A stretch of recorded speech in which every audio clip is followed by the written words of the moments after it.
আসসালামু আলাইকুম সবাইকে। আমন্ত্রণ জানাচ্ছি আমার YouTube channel next step to ইউরোপে। আজকে আপনাদের সাথে একটি গুরুত্বপূর্ণ বিষয় নিয়ে আলোচনা করব।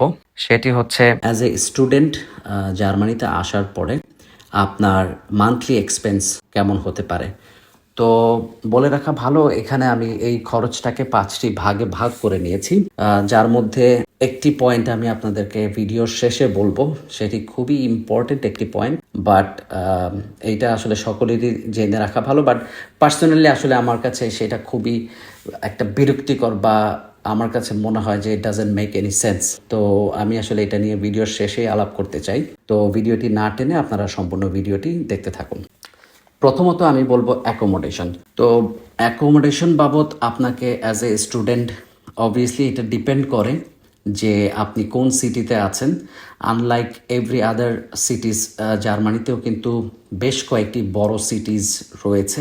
তো এখানকার খরচ কিন্তু এক এক সিটিতে এক এক রকম হয়ে থাকে অ্যাকোমোডেশন বাবদ। তো সেক্ষেত্রে আমি বলবো যে আপনি ইট ডাজেন্ট ম্যাটার আপনি সিটিতে আছেন নাকি সিটির আশেপাশের কোনো একটি ছোট্ট শহরে আছেন নাকি কান্ট্রি সাইডে আছেন, অন এন এভারেজ আপনাকে কিন্তু 300 থেকে 600 ইউরো মান্থলি বাসা ভাড়া বাবদ আপনাকে অবশ্যই গুনতে হবে। এটা আপনাকে ধরে নিতেই হবে।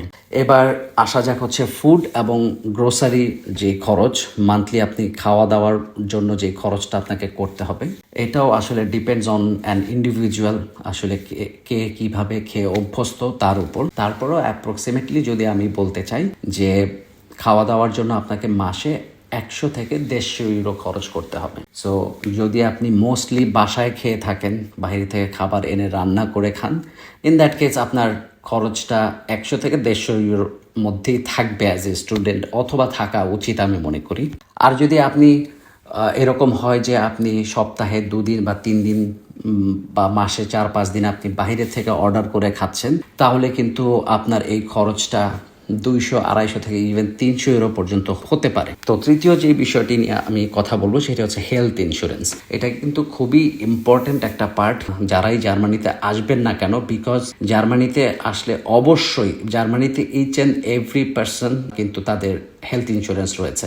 সো হেলথ ইন্স্যুরেন্সের পেছনে আপনার যে খরচটা হবে মান্থলি, এখানে আমি বলবো যে হেলথ ইন্স্যুরেন্স রয়েছে 2 প্রকার। প্রথমত পাবলিক হেলথ ইন্স্যুরেন্স, যেখানে আপনার খরচ হবে অ্যাজ এ স্টুডেন্ট, যদি আপনার বয়স 30-এর নিচে হয়ে থাকে তাহলে 110 থেকে 130 ইউরো।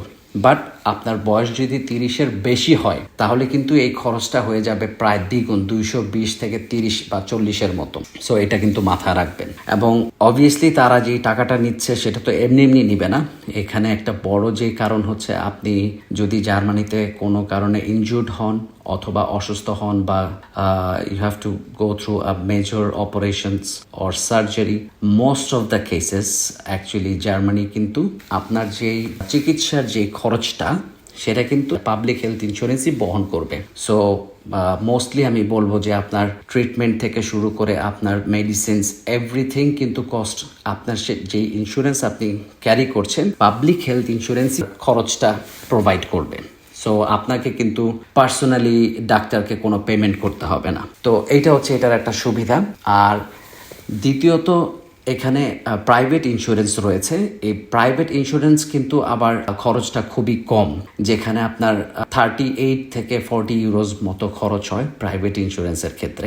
বাট এখানে কিন্তু আপনি পাবলিক হেলথ ইন্স্যুরেন্সের মতো ওই কাভারেজটা পাবেন না, যেটা খুবই সামান্য হবে। But most of the cases আপনাকে হয়তো পার্সোনালি ডাক্তারকে অথবা মেডিসিনের জন্য পে করতে হবে। সো এই জিনিসটা অবশ্যই মাথায় রাখবেন। এরপরে যদি আমি বলি যে ট্রান্সপোর্টেশনের যে খরচটা, যেটা আমার পার্সোনালি খুবই ভালো লাগে এই জার্মান যে ট্রান্সপোর্টেশনের যে সিস্টেমটা, বিকজ এখানে যারা স্টুডেন্ট হিসেবে আসবেন, যাদের টিউশন ফি রয়েছে, তাদের কিন্তু আসলে আপনার যে টিউশন ফিটা আপনারা ইউনিভার্সিটিকে দিবেন, সেই ইউনিভার্সিটি আপনাদেরকে একটি সেমিস্টার টিকিট দিবে, যেই টিকিটটা দিয়ে কিন্তু আপনি মান্থলি আপনার যে ট্রাভেল কস্ট সেটা কিন্তু এটার মধ্যে মানে আওতার মধ্যেই পড়বে, বা সেটাই কাভার করবে। এটা গেল হচ্ছে যাদের ইউনিভার্সিটিতে টিউশন ফি রয়েছে তাদের ক্ষেত্রে।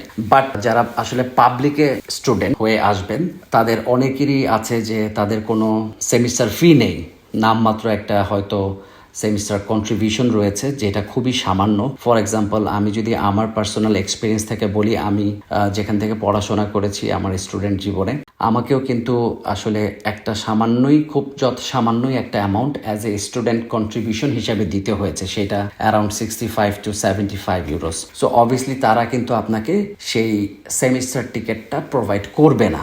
সেই ক্ষেত্রে আপনাকে আপনার যে ট্রান্সপোর্টেশন কস্ট সেটা বেয়ার করতে হবে। বাট এখানে যেটা করেছে জার্মান গভর্নমেন্ট, এখানে একটা টিকিট করেছে, তারা নাম হচ্ছে ডয়েচল্যান্ড টিকিট। এই টিকিটটা যদি আপনি মান্থলি, যে টিকিটটা এটা যদি আপনি কিনে রাখেন, সেক্ষেত্রে আপনার খরচ হবে অনলি 58 ইউরোস। এবং এই 58 ইউরোসের মধ্যেই কিন্তু আপনি through out the entire Germany আপনি ট্রাভেল করতে পারবেন। এই নো ম্যাটার হোয়াট, আপনি যে শুধু স্পেসিফিক যে স্টেটে আছেন শুধু সেই স্টেটটাতেই না, ইভেন সেই স্টেটের থেকে যদি বাহিরেও আপনি ট্রাভেল করেন, আপনার ওই 58 ইউরোস যে ডয়েচল্যান্ড টিকিট সেটাই কিন্তু আপনাকে অনলি খরচ করতে হবে। আর এখানে স্টুডেন্টের জন্য আরেকটি টিকিট যেটা সুবিধা রয়েছে, সেটা হচ্ছে স্টুডেন্ট ডিসকাউন্ট টিকিট, যেটা কিনা এই 58 ইউরোসের চেয়েও রিজনেবল প্রাইসে পাওয়া যায়। সেটা হচ্ছে অনলি 38 ইউরো মান্থলি চার্জ করে। তো এর জন্য আমি আসলে বললাম যে এই ট্রান্সপোর্টেশনের সিস্টেমটা আমার কাছে খুবই ভালো লাগে জার্মানির, যেখানে এটা খুবই এফোর্ডেবল আমি বলবো স্টুডেন্টের জন্য। তো এখানে কিন্তু আপনার খরচটা আসলে খুব বেশি একটা হবে না। সো যদি আপনি সেমিস্টার টিকিট না পেয়ে থাকেন, সেক্ষেত্রে আপনাকে 58 ইউরোস খরচ করতে হবে মান্থলি টিকিটের জন্য ডয়েচল্যান্ড টিকিট পারপাসে। আর যদি আপনি স্টুডেন্ট হয়ে থাকেন, রানিং স্টুডেন্ট, তাহলে আপনি 38 ইউরোজের মধ্যেই কিন্তু স্টুডেন্ট ডিসকাউন্ট টিকিটটা পারচেস করতে পারছেন। তো তারপরে আমি 5 নম্বরে যেইটার বিষয়ে আলোচনা করবো, সেটা হচ্ছে আপনার যে মোবাইলের প্যাকেজ এবং ইন্টারনেট। তো এইখানে আসলে ইন্টারনেটের যে ট্যারিফগুলা, এগুলা বিভিন্ন কোম্পানির উপর আসলে ডিপেন্ড করে ডিফারেন্ট হয়ে থাকে। সেই ক্ষেত্রে আমি বলবো যে যদি আপনি অন এন এভারেজ ধরেন, এখানে 8 ইউরো থেকে শুরু করে 10, 12, 15, 20 ইউরো পর্যন্ত এরকমও প্যাকেজ থাকে। তো সেই ক্ষেত্রে যদি আপনি ম্যাক্সিমাম 20 ইউরোর যে প্যাকেজ সেটা নেন, তাহলে আপনি অবভিয়াসলি এখানে আনলিমিটেড ইন্টারনেট, SMS, মিনিট এগুলা পেয়ে যাবেন। আর এটার সাথে আপনার যে ওয়াইফাইয়ের যে খরচটা আপনার বাসায়, এইটা কিন্তু অনেক সময় আপনি যেখানে থাকবেন আপনার বাসা ভাড়ার সাথে ইনক্লুড থাকে, অনেক সময় আপনাকে নিজে দিতে হয়। সো যদি নিজে দিতে হয়, সেটা প্রাইসটা পড়বে অ্যারাউন্ড 50 to 60 ইউরোজের মতো, যেটা কিনা আপনি শেয়ার করে থাকেন আপনার যে রুমমেট থাকবে, আপনারা হয়তো 4 জন থাকলে ফর এক্সাম্পল 60 ইউরো যদি হয় 15 ইউরো করে, বা যদি 3 জন হয় আপনারা 20 ইউরো করে দিতে পারবেন। তো আমি যদি এখানে ধরে নেই যে অন এন এভারেজ আপনাকে বাসার ওয়াইফাই কানেকশন বাবদ খরচ করতে হবে 20 ইউরো। তো ওয়াইফাইয়ের জন্য যদি 20 ইউরো খরচ করতে হয়, এবং যদি 20 ইউরো আপনি ইন্টারনেটে এবং মোবাইল প্যাকেজে খরচ করেন, তাহলে সব মিলে আমি বলবো যে 40 to 50 ইউরোজের মধ্যে আপনার মোবাইল প্যাকেজ এবং ওয়াইফাই কানেকশনের খরচটা কিন্তু হয়ে যাচ্ছে। তো এই ছিল, আমি আজকে চেষ্টা করেছি এই ভিডিওটাতে আপনাদের সাথে আলোচনা করবার জন্য যে অ্যাজ এ স্টুডেন্ট হিসেবে আপনারা জার্মানিতে আসার পরে আপনাদের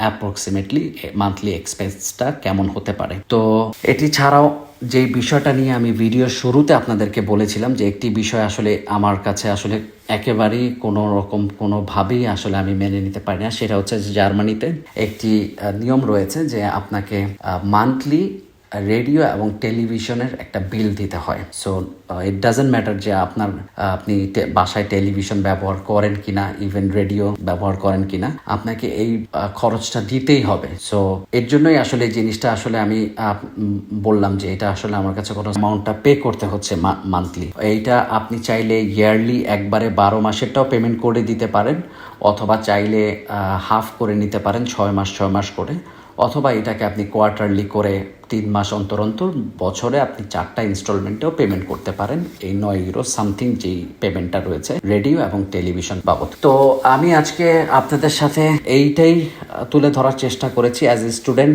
আপনারা এখানে আসার পরে আপনাদের আনুমানিক যে মান্থলি এক্সপেন্স হবে in terms of accommodation, food and grocery, transportation, health insurance, then mobile package and internet connection. আমার আরেকটি ভিডিও রয়েছে যেখানে আমি আলোচনা করেছি স্টুডেন্টদের আসলে জবের অপরচুনিটিটা কেমন জার্মানিতে এবং মান্থলি তারা অ্যাজ এ স্টুডেন্ট কি রকম আয় করে থাকে। তো আপনারা যদি এই ভিডিওটি দেখতে চান অবশ্যই আমি এই ভিডিও ডেসক্রিপশনে লিঙ্কটি দিয়ে দিব, আপনারা প্লিজ সেই ভিডিওটি দেখে নিতে পারেন। তাহলে আপনাদের কিন্তু একটা ওভারঅল আইডিয়া হয়ে যাবে অ্যাজ এ স্টুডেন্ট জার্মানিতে আসলে আপনাদের ইনকাম এবং আপনাদের এক্সপেন্স বা খরচটা কেমন হতে পারে। আর যদি কোনো প্রশ্ন থাকে অবশ্যই কমেন্টস করবেন, আমি চেষ্টা করব আপনাদের কমেন্টসের উত্তর দেওয়ার জন্য। ভিডিওটি যদি ভালো লেগে থাকে অবশ্যই একটি লাইক করে দিবেন আর চ্যানেলটি সাবস্ক্রাইব করে বেল আইকনটি প্রেস করে রাখবেন যাতে এই ধরনের ইনফরমেটিভ ভিডিও আপনি ভবিষ্যতেও পেতে পারেন। তো আজকের মতো এই পর্যন্তই, সবাই ভালো থাকবেন। আল্লাহ হাফিজ, আসসালামু আলাইকুম।